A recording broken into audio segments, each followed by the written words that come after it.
Bakka garaagaraa teessanii sagantaa keenya hordofaa kan jirtan kabajamtoota daawwattoota keenyatiif dhaggeeffattoota keenya ashamaa akkam jirtu. Qophii addaa har'aa keessatti egaa keessummaa addaati kan qabannee dhiyaanne keessummaa addaa har'aa kana maaliif nu dhiyeessine jettanii iyyaafachaa nama turtanidha. Egaa kaan keessanii maqaadhaa itti moggaaftanii kan jirtanii bulloo maaliif callisee gurbaan diiman maaliif hin dhiyaanne kan jedhu nu gaafachaa turtan. Egaa har'aa qabannee dhiyaanneerra. Keessummaan keenya har'aa hundi keessanuu kan eegaa turtanii Jawaar Mahammad. Jawaar Mahammad ana dabalatee egaa waggaa lamaan booda kan karaa iskiriiniitiin wal arguuf deemnu. Egaa Jawaar Mahammad baga nagaadhaan gara OMN'ttis akkasumas warra si eegaa jiruu fi karaa iskiriiniitiin baga dhiyaattee baga nagaan dhuftee anaa dhufuun jedha. Dayyani atii fi daawwattoonni OMN'is baga rabbi lubbuun jiraachisee walitti nu deebisee baga irraa baraartanii as geessanii baga walitti deebi'an jedha. Egaa daawwattoonni baay'een yookiin hordoftoonni baay'een namoonni baay'een maqaadhaas moggaasanii bulloo gurbaa diimaa jechaa turanii keessattuu yeroo mana hidhaa turtan keessatti sirbii bulloon mana hidhaa oolaa kan jedhu yerootti sirbametu ture. Egaa keessattuu bultii 40 yeroo nyaata lagattan sanatti yaaddoo guddaa ture uummata keenya biratti walumaa galatti namoonni dhimma kana hordofaa turan. Mee ka'umsa fi har'aayyuu kan jalqabnu turtiin mana hidhaa attam ture Jawaar Mahammad? Turtiin mana hidhaa gaa duuti biyya wajjiin hirriba akkuma jedhani Oromoo kumaatamootatu hidhame. Kanaaf yeroo namni hedduu yeroo tokkotti hidhame keessatti waan hidhamneef waan addaati jechuu hin dandeenyu. Hiraariif dararaa obbolaan keenya jaallan keenya hedduun keessa dabaraniin waggaa wal bira qabnu kan keenya laafadha. Haa ta'u akkuma hidhamaa hundaatu maatii keetirraa adda baatee bilisummaa socho'uu, bilisummaa dubbachuu, bilisummaa namaa wal arguu sarbamtee taa'uun dhiibbaa guddaa namarraan godha.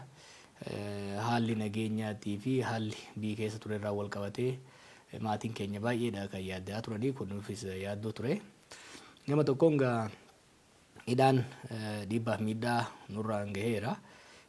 Gama biraatiin garuu haala biyyi kun keessa dabre keessattuu wal waraansa biyyattiin tun keessa seente waggaa laallu darii odoo hidhaa keessa jiraachuu baannee nus akkuma warroota biraa gara tokkoon haa taatu gara kaaniin harkifamnee lola kana keessa seennee harka keenya miira keenya maqaa keenya dhiigaan faaluu dandeenya jennee waan yaadnuu fi tarii akkuma namoonni hedduun waggaa dhufanii nu gaafatan keerumaa fi waanuma gaariif rabbi gara hidhaa isin geessee waa jechaa turani. Kanaaf keerumaaf jecha achi turre irratti fakkaata. Harki keenya maqaan keenya fi gochaaf jechi keenya wal waraansa fokkisaa san keessatti hirmaachuu dhabuu isaatiin hidhaa turuun san nu baraareera. Gara tokkoon gaa miidhaa qaba gara kaaniin immoo nullee fayyadeera akkuma faranjiin jettu partly it was a blessing in disguise gaa wanni guddaan jala dabarree as geenye jirra. Jaallan keenya hedduun carraa kanan arganne nuyi garuu rabbiif galanni haa ga'u as geenye irra jechuudha. Gaariidha. Keessattuu yeroo bultii 40 nyaata lagattan sanaa namni sodaa guddaa keessa seenetu ture. Murtii hamaa cimaa akkasii akkamitti murteessan kan jedhutu gaafiin kakka'aati ture. Kana mee waan nu yaadachiiftoo jiraate gama biraatiin immoo yeroo mana hidhaa turtan uummatni ofii haamilee ofiitii kan jedhu tokkotu dhagahamaa ture. Haalli uummataas akkam ture? Kana lamaan mee walitti gabaabsitii nutti. Haalli lagannaa nyaataa sun mataa isaatti sagantaa dheeraa fi kitaaba dheeraa kan bahu waan ta'eef gara fuulduraa barreeffamaaniif kan dhiyeessinu ta'a. Haa ta'u garuu yeroo hidhamte tooftaan ati ittiin qabsaa'uu dandeessu, tooftaan ati dhiibbaa ittiin godhuu dandeessu hedduu murtaa'a. Tarkaanfiin ati fudhachuu dandeessu ofirratti kanarraa kaanee haala biyyi sun itti deemaa jiru akkasumas haalli hidhamtoonni siyaasaa Koloneel Gammachuu ayyaana dabalatee namoonni biraan haalli isaan qabiinsa isaanii yaaddessaa waan tureef akkasumas immoo biyyattiin filannoo saniin wal qabatee gara hamaatti deemaa akka turte waan hubanneef kanarraa kaanee hamma dandeenyetti dhiibbaa uumuudhaaf jecha kan gara tarkaanfii sanitti seenne gaachi keessatti mootummaa qofa irratti osoo hin ta'in duratti illee dhiibbaa guddaa godhame beela osoo hin ta'in uummanni keenya kallattii hundaa dhufuudhaan dhiibbaa guddaan duratti godhee nageenya keenyaaf waan yaaddaa tureef lagannaa sana akka dhaabnuuf akka malee guyyaa mara dhufee xiqqaa guddaan abbaan amantii abbootiin gadaa warri bifa garaagaraatiin dhufanii dhiibbaa guddaan irratti godhaa turanii haala ulfaataa ture kan dhugaa yoo dubbanne kan nyaata dhabuun humna dhabnee laaffannee caalaa kan maatiin keenya uummanni keenya xiqqaa guddaan dhufee nutti wayiwaatu dhiibbaa guddaa godhan duraan ga'e haa ta'u gaa sanis irraa annee. Gaarii dhagaa ergammoo mana hidhaatii baatanii ni calliftanii kan jedhudha. Gama tokkoon mootummaatu akka isaan afaan qabatan akka isaan hin dubbanne akeekkachiise kan jedhu jira. Gama biraatiin immoo mana hidhaatti yeroo ba'anii mootummaa wajjiniin walii galuudhaan bahanii kan jedhutu jira. Kanarratti maal jettan? Nuyi egaa tinka namni hedduun hin beeknu fakkaata haalli itti gadhiifamne gara dhuma ji'a muddeet irratti manguddoon dhufanii mootummaan haalduree tokko malee isin gadhiisuu barbaada. Nuun jaaniin egaa akkas taate nu duris jaalannee of hin hidhe mootummaan nu hidhe mootummaan yoo nu hidhe hidhamnee teenyaa yeroo gadhiise immoo baanee uummata keenyatti makamna jenneeni haaluma kanaan torban lama akkas booda deebi'anii nu gallakkisanii. Haaldureen kaayame tokkollee hin jiru. Kan callifne fedhii keenyani namni nu dirqisiises hin jiru. Sababni callifneef qabna. Agartee yeroo mana hidhaa keessa turretti waan baay'ee hubanne. Televiziyoona mootummaa laalla turre manni hidhaa Qaallitti televiziyoona qaba hidhamtoonni televiziyoona argatu. Televiziyoona sana waggaa laallu yeroo biyyattii wal waraansaa hamaa keessa seentetti namoonni silaa biyya tasgabbeessuu qaban namoonni silaa nagaa buusuu qaban namoonni silaa balaa waraanni qabu hir'isuu irratti tattaafachuu qaban hayyoonni hogganoonni siyaasaa abbootiin amantii jaarsolii biyyaa warri jettuun bifa baay'ee nama qaaneessuu fi nama suukenneessuun waan lola hammeessaa garii isaanii afaan baafatanii duguggaa sanyii saba tokko irratti yeroo labsaa turanitti baay'ee nutti dhagahame baay'ee qaanofne turre akka lammii biyya kanaatti. Inumaa bakka yeroo baay'ee haasofna turre taa'ii osoo hidhaa keessa jiraachuu baanne nullee akkuma jara kanaatitti salphannee waan biyya balleessu dubbanna turre jennee yaadaa turre akkasumas qabsaa'onni gameeyyii ta'anis kaayyoo kaleessa itti gadi ba'aniif kaayyoo kaleessa itti aarsaa meeqa kafalaniif irraanfachuudhaan waan osoo daa'imman kanarratti dhumanii osoo dargaggeessi biyya kanaa lola irratti lola hiikkaa hin qabne irratti dhumuu osoo qabeenyi biyyaa barbadaa'u gadi bayanii yeroo xurumbaa lolaa afuufan argaa turre baay'ee nutti dhagahame inumaahu akkuma reefsu hin jetti rabbi san jalaa nu baraarutti gammachuu qabna turre kanaaf tokko kanatti hedduu traumatize nu godhe jechuu wanni achirratti argaa turre wanni biraa yeroo san immoo hubanne hayyuun biyya kanaa hoggansi biyya kanaa hedduun keenya haasa'u malee wal dhaggeeffachaa akkan turre rakkooleen baay'ee mudatan sun osoo wal dhaggeeffachuun kan jiraatu taate hubannaa waloo uumuun waan danda'amuuf rakkooleen sun tarii hin ga'an jennee waan yaadneef yeroo baanetti wanni dursa kennuufi barbaannu dhaggeeffachuudha kan jedhu.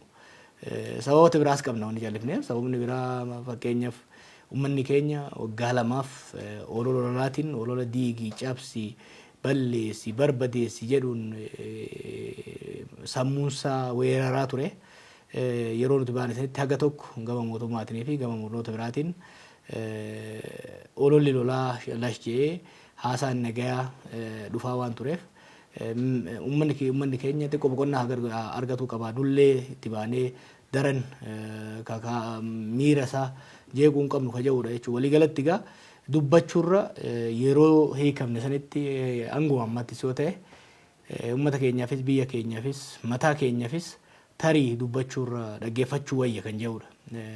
Wanni biraa immoo akkuma beektu yeroo hidhaa keessa teessu odeeffannoo gahaan argattu. Waan maatiin dhufee si himu, waan namni dhufee si gaafatu si himuu fi waan miidiyaa mootummaa irraa dhaggeeffattuun ala odeeffannoo gahaa qaamota garaagaraa irraan argattu. Hir'uudha jechuudha odeeffannoo ati argattu. Odeeffannoo hir'uu irratti hundooftee yaada kennachuuf tarsiima baasuufis taatee kallattii qabsiisuuf baay'ee nama rakkisa. Yaadni ati dhiyeessitus falli ati dhiyeessitus kan hir'ate ta'a jechuudha odeeffannoo hir'uu irratti hundaa'ee waan deemuuf. Kanaaf mari'anneetuma akkuma beektu ganoonni keenya kanaafanis yeroo haasaa gabaabaa godhanii alatti bal'inaan haasa'uu irraa of qusachuudhaaf murteessine. Egaa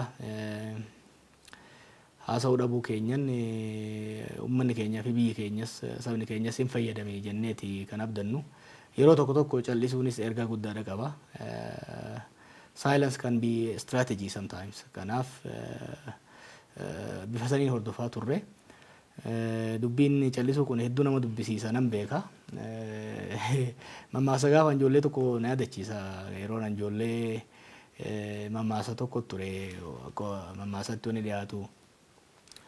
Gurbaatu intala fuudhee warra soddaa waggaa dhaqu. Hiriyoonni maatiin isaa yoo ati waggaa warra soddaa dhaqitu hin dubbatinii wanni as dubbattu hin bushaayaa nama muufachiisaa warra soddaa offeende gootaa hin muufachiiftaa jedhaniini.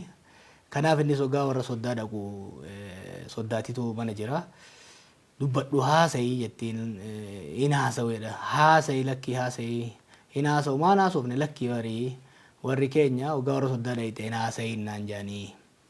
Sababni isaas dubbiin ta'een bishooftii warra soddaa muufachiifta hin haasa'in naan jedhanii jennaan lakkeen dubbiin ta'e natti mi'ooftii rabbi jee haasa'ii jetteen lakki sitti hafuun haasa'u jennaan lakki haasa'ii jettee reedhee jettee jedheen egaa haasa'ii jettee jedheeti waggaa gadi ilaalu daa'ima fadhiitoo jedhamtu jedhan daa'ima gara boodarra dhalattu ka manatti hafee waggaa ijoolleen tun tiksee jabbii jala deemtu mana taa'ee waan argatu nyaatu kana jira akkuma kiyya kana jechuudha. Warra dulloota jala taa'ee oduu fi waan nyaatu walitti haratu kana jira. Mataan isaatiif garaan isaa baay'ee guddata mucaa xiqqaa waggaa gallaalu. Kanaaf haasa'ii jettee reedhanii erga haasa'ii jettee ilmuma kana akkamitti dandeessee deettee jeen. Kanaaf jaartiin rifattee qaanooftee dhuguma dubbiin ta'een bishoofti afaan narraa qabi jettee ofirraa gadi baafte jedhanii. Haasa'e jettanii erga haasa'e jettanii ni haasa'ina dubbiin teessaniin bishooftu jettanii nu adeemnaa malee. Meegaalee ragaa callisuu kanaan wal qabatee kan biraa kan ka'aati jiru Jawaar Mohaammed fa'aa mootummaa wajjin hojjetaa kan jedhu jira. Dhuguma Jawaar Mohaammed mootummaa wajjin hojjetaa jira. Ani egaa miseensa paartii siyaasaati. Paartii seeraan galmaa'ee biyya kana keessa jiru. Paartii biyya kana keessatti lolli furmaata hin fidu jedhee amanaa ture. Kanallee lallabaa ture. Lola hanqisuudhaaf duula gooneen hidhaadhaaf mudannee ammas taanaan ejjannoon keenya biyya kanaaf lolli biyya mancaasuu diiguu malee bu'aan qabu jennee amanna. Kanarraa kan kaane namni dhaggeeffatu kan jiru taate mootummaa haa taatu riphee lolaa haa taatu lammii warra humnoota biyya alaa haa taatu ka ollaa haa taatu kamii wajjinuu haasa'uudhaaf fedhii qabna. Qaama kamiiyyuu mootummaa si hokkataa taate mootummaa biyya kana bulchuu imaamata isaa irratti adeemsa isaa irratti mormaa turre waan mormaa turreef hidhaa buune. Garuu hogganoota mootummaa kanaanis taatu rakkoo dhuunfaa walirraa qabnu hin jiru. Wanni daangaa lafaa walitti dabarree wallolleen hin jiru waan dhuunfaa hin qabnu. Ilaalcha siyaasaa, ejjennoo siyaasaa, adeemsa siyaasaa fi dantaa saba keenyatti irratti kan wallolle yoo isaan sirraayanii araarri haa bu'u lolli hin barbaachisu biyya kana badii fi kasaararraa hanqifnu yoo kan jaan taate waliin haasa'uudhaaf waliin dhiyaachuudhaaf qophiidha. Isaan qofa osoo hin ta'in qaama dhimmina laallata. Biyya kana balaa irra buute kanarraa nan hambisa. Hambisuudhaaf immoo isin wajjin haasa'uun isin wajjin mari'achuun faayidaa qaba jedhee kan dhufu kamiyyuu wajjin haasa'uudhaaf akka paartiittis akka hooggansaattis nuti qophiidha. Bifa kanaan jirra. Haga ammatti garuu mootummaan dhimma kanarratti sirnaan daniin ilaaf ilaamiin taa'ee rakkoo biyya kanaa furuudhaaf fedhii qabatamaa agarsiisee nu gaafatee hin jiru. Gaafa nu gaafatanitti garuu nu yeroo kamiyyuu mootummaan yaada keenya yoo barbaadu taate furmaata qophii yoo ta'u taate dhaggeeffachuudhaaf yaada keenya dhiyeessuudhaaf qophiidha. Wanni nuti hin goone garuu irra deddeebinee hundattuu kan himaa jirru nuti qaama kamiituu taanee rakkoo biyya kanaa hammeessuu irratti dararaa saba kanaaf uummata kanarra gahu hammeessuu irratti qaama kamiyyuu wajjin hin taanu. Jennoon keenya warra of diffeenni gochuun barbaachisaa nutti fakkaatu sirna kaleessaas taate sirna amma jiru keessatti jennoon keenya sirriitti beekama. Murannoon keenya sirriitti beekama. Wanni masakamnuun wanni nu bitu yoo jiraate dantaa fi fedhii uummata keenyaa qofa. Dantaa fi fedhii uummata keenya gara fuulduraa tarkaanfachiisuu irratti abbaa fedhii wajjin hojjechuudhaaf qophii kanarratti konfidensiidha qabna. Jaarmaa cimaa qabna. Hooggansa cimaa qabna. Ilaalcha sirriiti qabna. Ilaalcha jiddu galeessa ta'ee biyyaa fi saba kanaaf ta'u qabna. Kan ammoo kaleessa hoggaa jennu warri nu dhagayin kareessa hoggaa jennu warri tarii mamii qabaatu har'a wanni nu jechaa turre sun qabatamaan waan mul'ateef wanni nuti dhiisaa marii wayya hoggaa jennu lolatti deemamee biyyuun kasaaraa seena jechaa turre warri nu dhaga'uu dhabanii har'a rakkoo kana keessa seenanii arganii jiranii. Kanaaf nuti abbaa fedhe wajjiinu jaarmaa Oromoo haa ta'u kan Oromoo ala haa ta'u abbaa fedhe wajjiinu teenyee mari'annee yaadaan injifannee mo'annee bahuudhaaf gahumsa qabna jennee waan amannuuf abbaa fedhe wajjin gateenye mari'achuudhaaf qophiidha. Mee kanumaan wal qabatee dhiyeenya kana gara Keeniyaa Naayiroobiitti imaltee mootummaa bakka bu'oota mootummaa biltsiginnaa garaagaraa wajjiniin akka mari'atamteedha kan dubbatamaati jiru. Kun hammam dhugaadha? Mootummaan biltsiginnaa Finfinnee jira. Anis Finfinneen jira. Mari'achuu akka barbaadu taate Keeniyaa dhaquun hin barbaachisu. Asumatti mari'achuu dandeenya. Keeniyaa kanan dhaqee dhimma dhuunfaatiin wal qabata. Kana atis beeyta. Yeroo achi turetti garuu dippiloomaatonni baay'een jaarmaaleen gargaarsaaf namoomaa biyya kanarratti hojjetan sababa lolaatiin achi godaananii jiranii. Carraa sanitti deemsa sanitti fayyadamee isaan dubbisuu odeeffannoo walitti qabachuu danda'ee jira. Akkuma siin jee hojii bal'aa ji'oota 5-6 eegan beekan hojjedhe uummata keenya ka biyya keessaa ka biyya alaa miidiyaatti baheen dubbatiin malee uummata hedduun dubbisaa ture. Akkasumas dippiloomaatota jaarmaalee gargaarsaa biyya kana keessa jiran mari'achiisuu irratti dhaggeeffachuu irratti hojii bal'aan godhe. Naayiroobii kan hin dhaqe dhimma dhuunfaatiin garuu carraa argadhetti namoota dubbisaan ture. Namoonni tarreeffaman sun tokkolleen achi hin turre. Garuu osoo carraan argame ilmaan Oromoo mooraa garaagaraa keessatti faca'anii jiran kan mootummaa keessas jiran ta'ee kan mootummaa ala jiran carraan argame bilchinni argame obsi jiraatee osoo bakka tokkotti walitti dhufnee caayaa takka jalatti walitti dhufnee rakkoo Oromoof Oromiyaa fi biyya kanaaf naannoo kanaaf furuu irratti waliin mari'achuun osoo danda'amu taate gammachuu isaa hin danda'u. Carraan akkasii argamnaan warra tarree duraa irratti hiriiru keessaa yaani gara fuulduraa carraan sun hin dhufa jeetiin abdii argadha. Oromoonni walitti dhufuu Oromoonni waliin haasa'uu kan jibbu sheexana qofa. Kanaaf ilmaa hawwamuu qaba, hawwatamuu qaba, deeggaramuu qaba, jajjabeeffamuu qaba. Haa ta'u haala amma keessa jirruu fi haala biyya kun keessa jiruun haalli namoonni ilaalcha garaagaraa jaarmee garaagaraa bakkee adda addaa jiran walitti dhufanii mari'achuudhaaf haalli mijoofne gara fuulduraa mijaajeetiin abdii qaba. Ammatti garuu Naayiroobii kan hin dhaqee hojiin reefu siin jee dhimma dhuunfaatiin wal qabateeti. Gara fuulduraa Naayiroobiis haa taatu, Finfinnees haa taatu, Minisootaas haa taatu bakka hundattuu ilmaan saba kanaa, ilmaan uummata kanaa kan saba Oromoo qofa osoo hin ta'in ilmaan sabaaf sablammii biyya kanaa walitti dhufanii rakkoo qaban garaagarummaa qaban caayaa takka jalatti sirnaan taligamanii waliin mari'atanii ni furan jeetiin abdii qaba. Kanarratti akka paartiittis akka nama tokkoottis carraaqaa jirra. Jabaanees itti fufna. Gaariidhamee egaa Jawaar Mohaammed ati yeroo ammaa kana miseensa paartiitii kan KFO'ti. Egaa yeroo miseensa ta'anii akka paartii sanaatti socho'utu jira. bilisaan akka duraa sanatti socho'uun hafuun hin jiru ta'a. Mee yeroo bilisaan kophaa kee sochootu moo yeroo akka paartiitti miseensa paartii taatee sochootu kamtu siif mijataadha? Egaa yeroo aktivistii taatu akka farda ala bulaati. Ala bula beekta. Fardi ala buli ka sakaallaa hin qabne ka lugaama hin qabne bakka barbaade dheedee bakka barbaade bulu. Yeroo aktivistii turre akkas turre. Sun faayidaa mataa isaa qaba. Akka feenes socho'uudhaaf daangeffama tokkoon maletti sochoonee hojii hojjechuudhaaf nu fayyadee jira.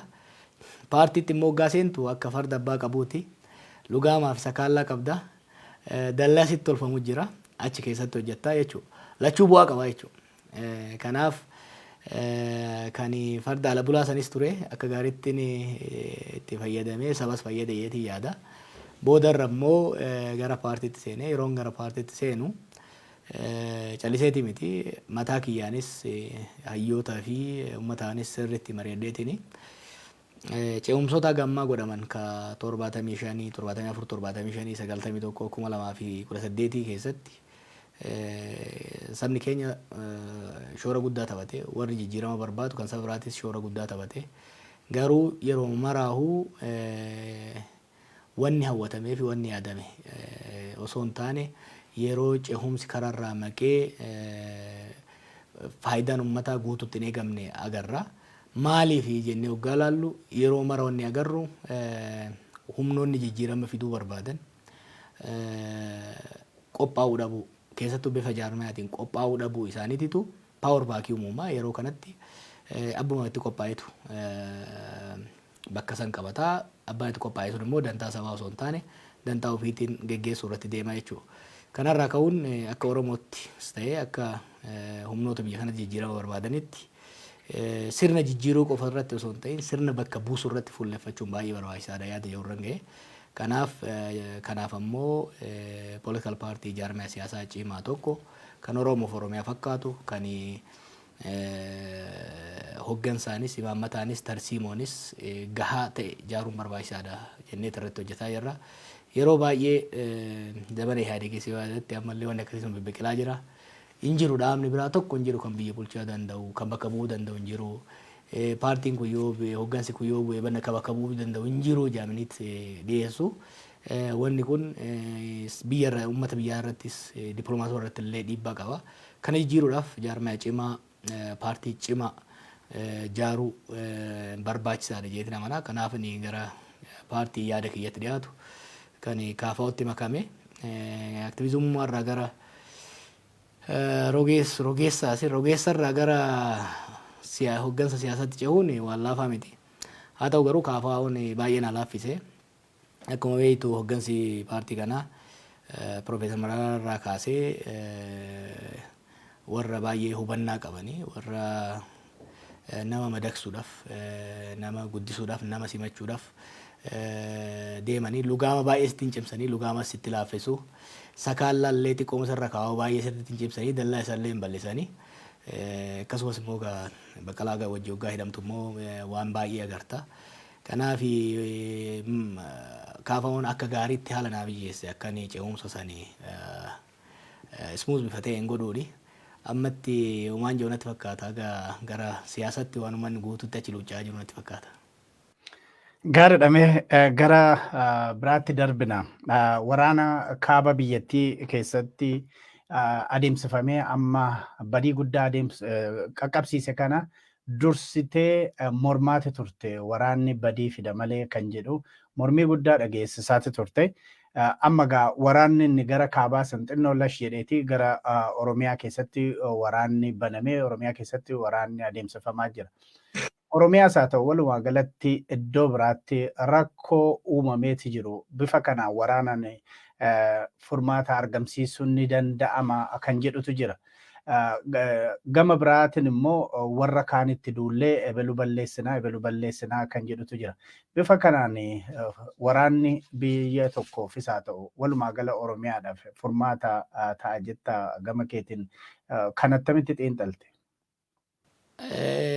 Waraanni rakkoo furuu akka hin dandeenye waraanan humni jilbeeffachuu danda'u yookiin immoo cabuu danda'u akka hin jirre waraanan humni olaantummaa isaa ilaalchi olaantummaa isaa fe'uu danda'u akka hin jirre ragaa biyya biraa yookiin immoo tiyoorii ilaaluu hin qabnu qabatamaan waan agarreedha. Biyya kana keessatti dhaloonni kun sirna mootummaa kanaa keessatti osoo itti wayii waannu, osoo kadhannu, osoo wanni meeqa itti himamu lolatti deemame rakkoo Tigraay wajjin uumame humnaan cabsine jedhamee itti deemame hin milkoofne humnoonni Tigraayis rakkoo garaagarummaa mootummaa federaalaa wajjin qaban humnaan furreedhanii socho'anii sunis hin milkoofne jechuudha. Kanaaf sadarkaa amma biyyi kun irra jirutti hoggansi biyya kanaa gara adda addaatiin jiru kamiyyuu rakkoo siyaasaa jiru kana humnaan furre yoo kajan taate tarii loluma ofii waggaa lama keessa dabran kanaa'u ni irraanfatan yoo ta'e malee waan seenaatii miti kaasaa jirru. Waan seenaa waggaa 20 dura yookiin immoo waggaa 30 waggaa 100 kaasaa jirru. Waan deeggadda ija keenyaan agarre warri immoo lola kana keessa ture qaamaan keessatti hirmaate waan ta'eef dhugatti hoggansi rakkoo biyya kanaa humnaaniin fura jedhee onnee isaarraa amanu waan jiru natti fakkaatu yoo jiraate akka fayyaan qabne qofadha jechuudha. Kanaaf rakkoon biyya kanaa furmaanni isaa lola ta'uu hin danda'u. It's too complicated. Biyyi kun uumama isiitirraa kaasee rakkoolee walirratti qarqabamaa, fe'amaa, dabalaa dhufan keessa waan jirtuuf rakkooleen kun taa'anii yoo carraa mariidhaaf kennamee kan godhamu taate malee hin furamanii. Keessattuu haala amma jirru kanaan biyyi kun loluu hin dandeessu. Biyyi kun this country cannot afford war anymore. Kana namni hubachuu danda'uudha qaba. Sababa lolaatiin diinagdeen biyyattii akka malee daaraa ta'ee jira. Gombisaa jalaan uratee jalaan yaasu ka gubbaa immoo ittiin guutamne sababa lola kanaatiin qoqqobbiin adda addaa irra kaa'ame waan ta'eef diinagdeen akka malee kollaapsu godhaa jira, laaffataa deemaa jira. Yoo siyaasa iyyuu kan irraanfannee waa'ee nagaatii fi waa'ee dantaa uummataatu kan irraanfannu taate practically akka biyyaatti itti fufuu hin dandeenyu lolaan. Lola haga ammaa kasaaraa lola haga ammaa nurra gaheewu irraa dandamachuudhaaf gargaarsa faranjii bal'aa fi gargaarsa rabbiitti nu barbaachisa malee mataa keenyaan keessaa bahuu hin dandeenyu jechuudha. Kan kun osoo jiru immoo gara fuulduraa lola itti fufna jedhanii deemuun dogongora guddaadha. Kana hubachuudhaan lolli gama kaabaa gara nagaatti akka deemuuf tarkaanfileen suutallee akka taate ji'oota dabran keessa fudhataman kan jajjabeeffamanii sirriidha. Mootummaan tarkaanfii sirriitti kan fudhate warri TPLF isoo taate tarkaanfii sirriitti kan fudhatanii jajjabeeffamuu qaba. Jajjabeeffamuu qaba qofa osoo hin taane gahaa miti saffisaan gara wal hubannaan lola dhaabuu kun gara furmaata siyaasaa fiduu irratti walii galuu irratti achi ce'uu danda'uudha qaba gama kaamaatiin. Garuu biyya kana lolli kan jiru kaaba qofa miti. Oromiyaa kallattii hedduudhaan Beenishaangul kibba keessa bakka garaagaraatitti ilmaan namaa guyyaarraa harcaati kan jiranii. Waraanni mootummaa fi waraanni humnoota siyaasaa garaagaraa lola guddaa keessa kan jiranii. Kanaaf akkuma kaabatti godhame mootummaan falli kaabatti hin ta'in kibbattis ta'uu hin danda'u jechuudha. Rakkoo kaabatti uumame lolaan furuu yoo dadhabdaate ka kibbaa furuu hin dandeessu. Humni har'a xiqqaa jettuun boru guddateeti kan argamu jechuudha. Duuba deebinee yoo kalaalu taate Oromiyaa yeroo nuti waywaachaa turre waggaa 4 waggaa 3 irraa aanaalee muraasa lixa Oromiyaa ture kan lolli keessa ture har'a godinoota hedduu waliin gahee namoonni miliyonotaan ta'u lakkaa'amu buqqa'ee lafti bal'aan osoo hin qotamin hafee hanqina nyaataa bifa adda addaatiin mudate irratti dabalataan ta'ee jira jechuudha. Kanaaf akkuma kan kaabaa godhe mootummaan gadi taa'ee humnoota Oromiyaa keessas ta'ee naannolee adda addaa keessa socho'an wajjin mari'atee lola dhaabuudhaan gara furmaata waliigalaatitti fidu malee gama lolaatiin deema jechuun mootummaafis biyyaafis saba keenyaafis kan fayyadu ta'ee natti mul'atu. Walumaa galatti Itoophiyaa keessatti rakkinni waraanaa yoo itti fufee rakkina guddaa fidaa biyya ollaatti itti hirmaachisaa kan jedhu dippiloomaasiidhaan kufaatitu dhufaa kan jedhu waa hedduu kaaftee turte too hin hidhamin dura warri si mormanis haa ta'u waa siyaasa ati hordoftu warri morman illee erga hidhamtee booda kaan isaanii ጀዋር ያለው እውነት ነው ጀዋር ናፈቀን ጀዋር ማረን አማ ጀቹቲ ጋኒ Kanaaf kan Jawaar jedhe hundumtuu ta'e otoo yeroo sana dhaggeeffanne kan jedhanillee baay'inaan dhaga'amaatu ture.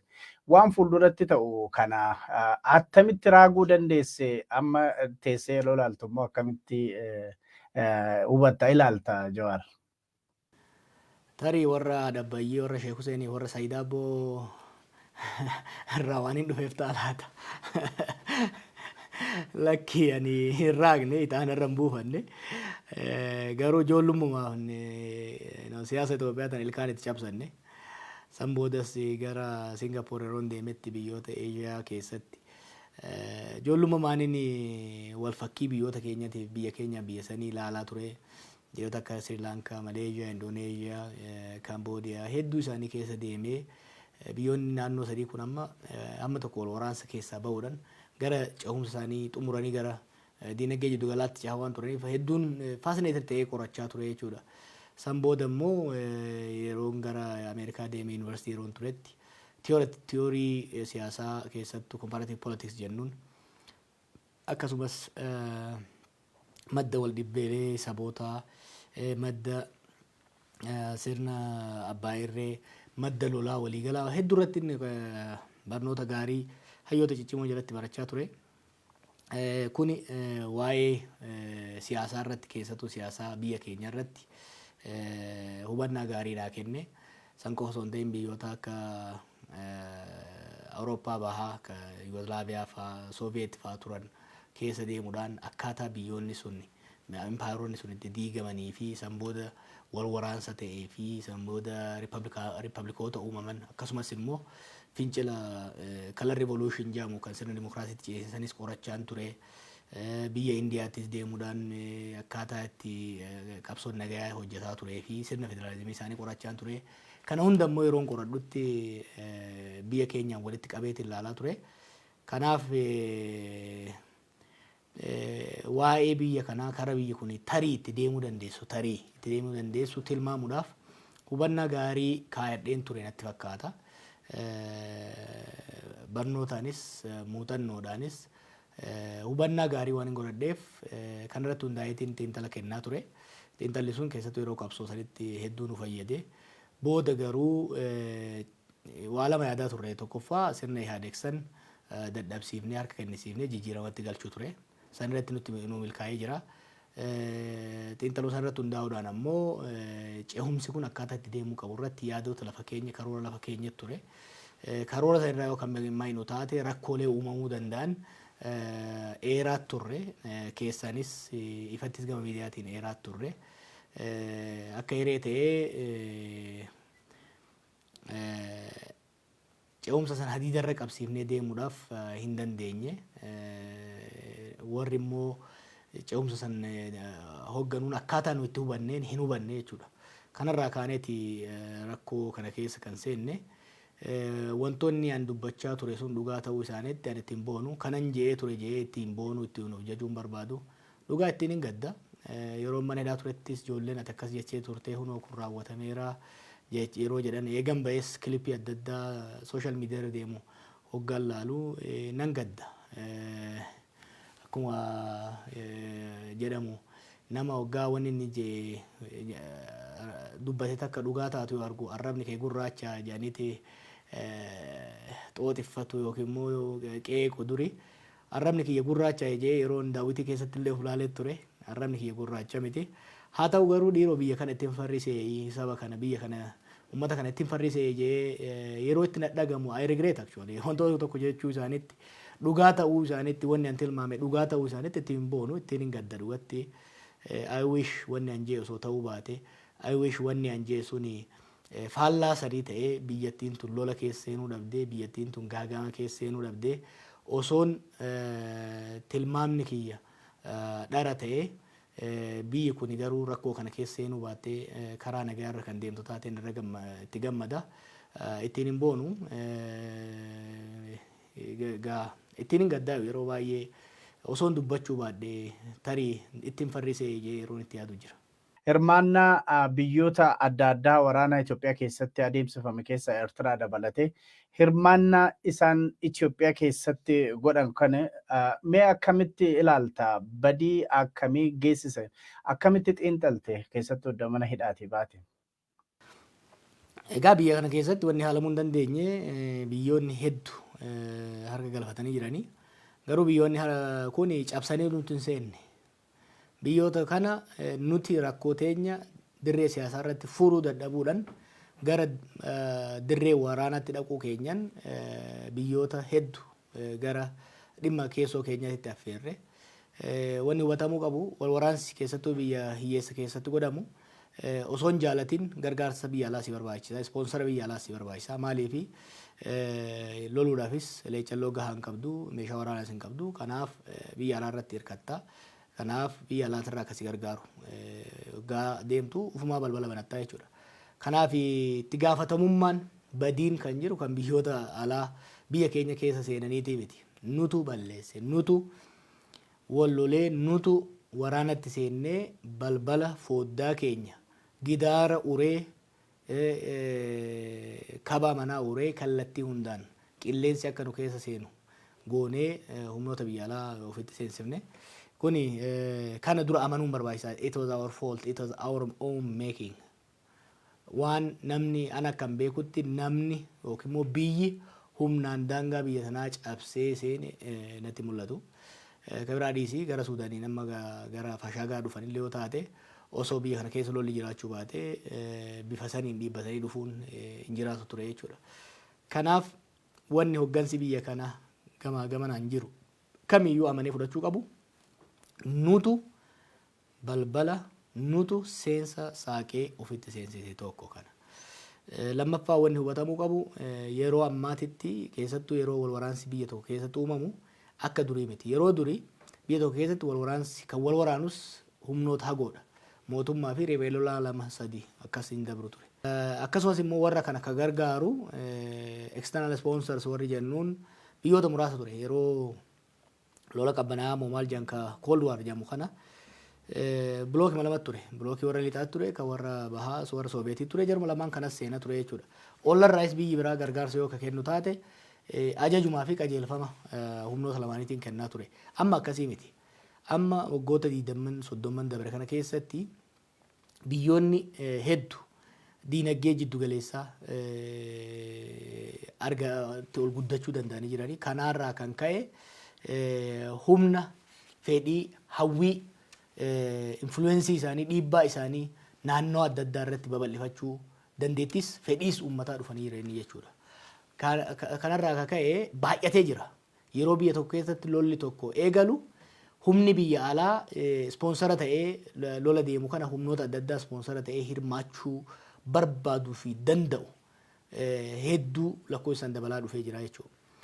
Kuni maaluma biyya keessatti illee sponsorri alaa akkasuma heddummaataa deemuun biyya keessatti illee entrepreneurs jechuun wanti jennuun warri lola keessatti hirmaatu lakkoofsaa dabalaati kan deemu. Kuni rakkoo uuma. Rakkoon inni uumu maali?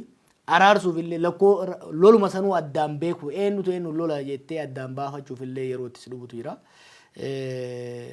Wanni amma fakkeenya Siiriyaanis, Liibiyaanis, Yamanis waggaa 10 boodas gareen tokkos mo'achuu dadhabee yookiin immoo araaramullee dadhabaniif sababa sponsorri biyya alaa kun baay'ataa deemuuf jechuudha. Maaliif humnoonni biyya keessaa ni araaramna osoo kajaan taateewu warri alaa isaan gargaaru sun yoo nayyamin araaramuun baay'ee namatti ulfaata. Xaxama kana keessatti xaxamni kun maal uuma?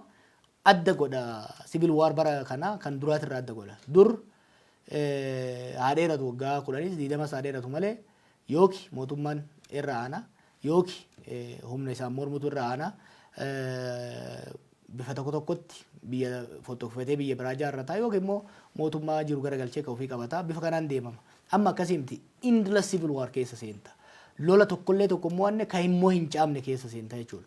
Kana gara fuulduraallee bal'inaa irratti mari'annaa kun baay'ee nama yaaddessa. Mana hidhaas yeroo turetti kan hin dubbisaa turee fi kan hin trendii nama addunyaa irratti argaa jirrus kana. Kuni gara biyya keenyatti illee dhufaa jira. Dirsaa isaa duumessi isaa natti mul'ata. Gamanatti dhufaa deemaa jira.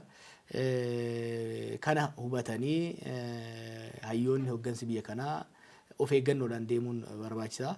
amma carraa qabna hamma tokko gara hoggansa biyya kanaatiin hoggansa adda addaatiin balaan lolaa waan hubatamaa dhufe natti fakkaata. Akkasumas immoo humnoonni sponsor jennuun biyya alaa jiran at least ergan bahee hedduu isaanii dubbisee jira.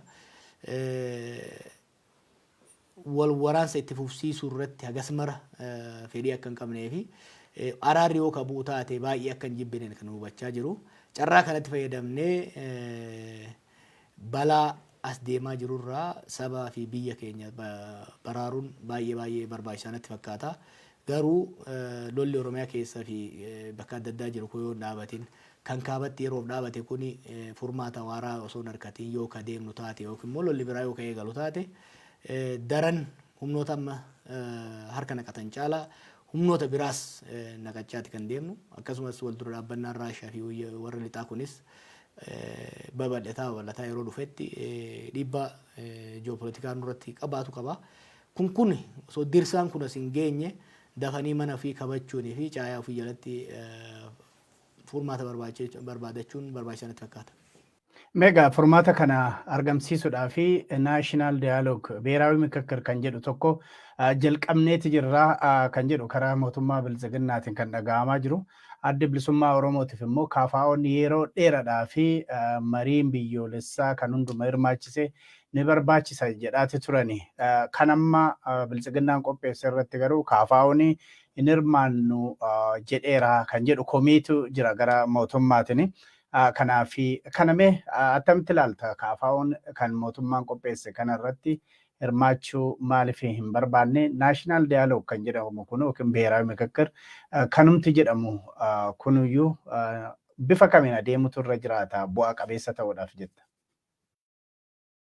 Egaa nuti akka KFO'tti marii biyyoolessaa hirmaannuu hin barbaachisuu hin jenne. Mariin biyyoolessaa ajandaa keenya.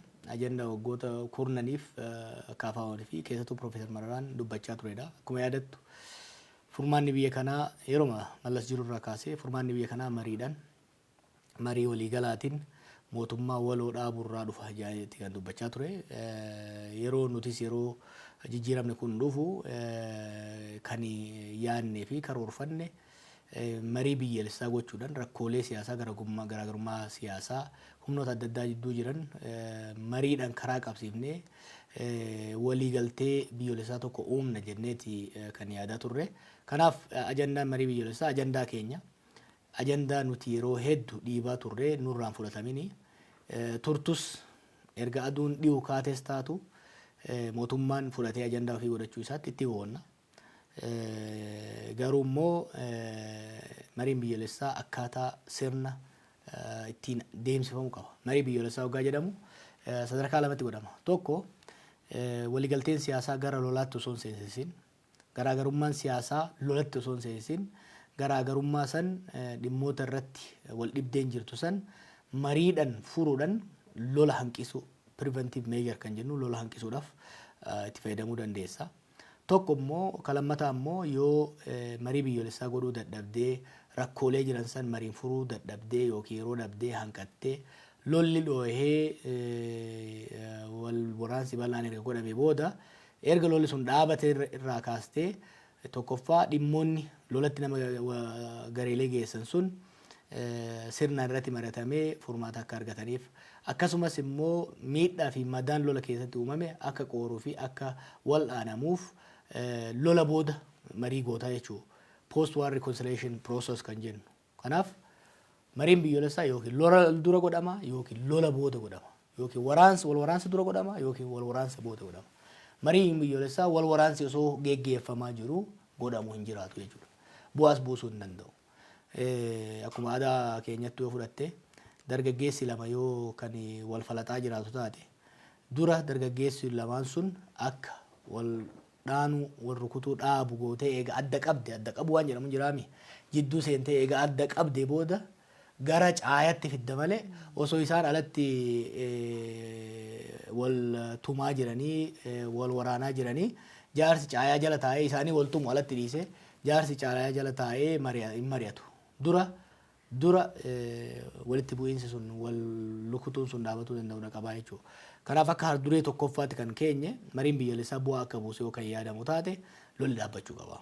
Lolli ceasefire kan jennu irra gahuu qaba. Kan kaaba biyyattiitti godhame lola dhaabuu yeroo osoo hin taane lola dhaabuu amansiisaa ta'e comprehensive negotiated ceasefire itti cehuu danda'uu qaba. Akkasumas immoo Oromiyaa keessaa fi naannolee biraatitti Beenishaangulis naannoo Gumuzis dabalatee mootummaan humnoota waraanan isaan lolaa jiran wajjin gadi taa'uudhaan walii galtee lola dhaabuu godhee humnoonni lola keessa jiran kun danqaan seeraatii fi danqaan bifa adda addaa irra jiru irraa ka'ee affeeramuu danda'uu qabanii. Erga isaan dhufanii boodadha malee mana guututti malee mana hir'utti marii godhachuu hin danda'amu. Kanaaf isaan dhufuu qaban kan jedhu al duree kan keenye. Kan lammataa immoo hogganoonni siyaasaa koree hojii raawwachiiftuu keenya keessaa akka Anwaar Saanii kan amma Dirree Dhawaatti jiru hoogganaa baa'oo hedduu dabalatee hidhaa waan jiraniif isaanis gallakkifamuu qabanii maaliif marii kana keessatti hirmaachuu qabu. Sadaffaan immoo marii biyyaalessaa wanni jedhamu kun naashinaal daayaloog wanni jedhamu kun jaarsummaa jechuu waan biraatii miti. Yeroo immoo jaarsummaa caayaa jala teessu sirnaa fi jaarsa dubbii si ilaalu gama hundatu walitti lakkaata malee tokko qofa lakkaa'ee dhufee sirnallee tumee dhufee yoo ka deemu taate suni jaarsummaa ta'uu hin dandeessu jechuudha. Kanaaf marii biyyoolessaa kana qaamni geggeessu sirni ittiin geggeeffamullee marii irratti hirmaannaa qaamota hundaa irratti hundaa'eeti kan deemu qabu. Haldureelee sadeen kana keenye malee nuti marii biyyaalessaa biyya kanaaf akkaan murteessaadha, akkaan barbaachisaadha jenneeti kan amannu. Lolli dhaabbatee kan hidhaman hiikamee mariisisaan gama hundaan fudhatama qabu yoo kan argamu taate hunda dura kan teessoo sana irratti argamu nuhi. Wanni garuu ergaan dabarsuu barbaadu mariin biyyaalessaa silver bullet akka rasaasa takkitti qawwee keessa jirtu takka dhukaafnaan kan biraan qabaattu. Mariin biyyaalessaa takkittii bannaan sanummoo jalqabarraa bannaan deebitee kalammataa godhachuu hin dandeessu.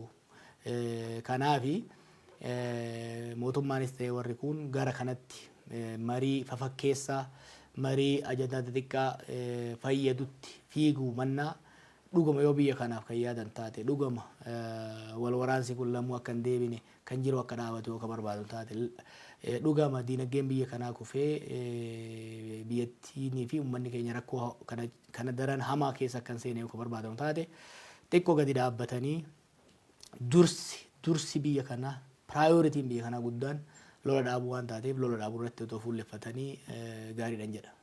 Gaarii dhagaa walumaa galatti biyyattiin waraananii dinagdeedhanii akkasumas gama hawaasummaatiin rakkoo guddaa keessa akka jirtudha. Jawaar Mohaammed egaa akkuma jedhee warri siyaasatti ooftu jaalatus hin jaalannes warri si hordofaa jirus inni waa'ee tokko hojjetaa furmaata wayiitiin as bahaa jedhameeti egaa kan eegamaati jiru. Mee akka Jawaarittis haa ta'u akka KFO'tti walumaa galatti mee walitti haa qabnu. Rakkoo biyya sana amma mudatee jiru sana keessaa ba'uuf furmaanni maali jettee lafa keessa? Furmaanni nama tokkoo fi jaarmaa tokkoon dhufu hin jiru. Rakkoo kana keessaa kan galche ilaalcha akkasiiti. Furmaanni nama tokkoo fi jaarmaa tokkoon garee tokkoon dhufu hin jiru.